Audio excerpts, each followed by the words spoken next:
Police super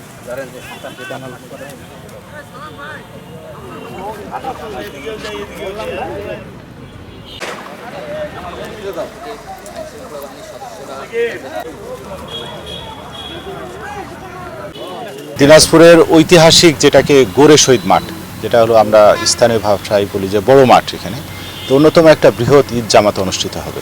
তো মুসলমানদের পবিত্র যে অনুষ্ঠান সেটা হলো আমাদের পবিত্র ঈদ উল ফিতরের অনুষ্ঠান, এখানে জামাত অনুষ্ঠিত হবে। তো দিনাজপুর জেলা পুলিশের পক্ষ থেকে এখানে সার্বিক নিরাপত্তা ব্যবস্থা অবশ্যই গ্রহণ করা হবে। ইতিমধ্যে কিন্তু আমরা প্রস্তুতি শুরু করে দিয়েছি, আমাদের স্কেলেটন ডিপ্লয়মেন্ট হয়ে গেছে। আপনারা দেখছেন আজকে যে আমাদের স্কেলেটন ডিপ্লয়মেন্ট হয়ে গেছে এবং সাদা পোশাকে গোয়েন্দা নজরদারি আমরা বৃদ্ধি করছি। আমাদের এখানে 3 স্তর বিশিষ্ট আমরা নিরাপত্তা ব্যবস্থা নিব। তার মধ্যে পোশাকি পুলিশ থাকবে, এর বাইরে কিন্তু আমাদের টহল পুলিশ থাকবে এবং সাদা পোশাকে পুলিশ থাকবে।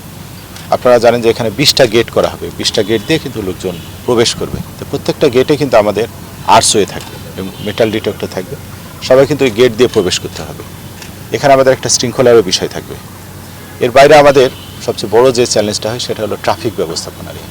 অনেক লোকজন এখানে আসেন, মোটরসাইকেল নিয়ে আসেন, নিজস্ব প্রাইভেট গাড়ি নিয়ে আসেন। সবগুলো এগুলো সুশৃঙ্খলভাবে পার্কিং করা আমাদের জন্য বড় চ্যালেঞ্জ হয়ে যায়।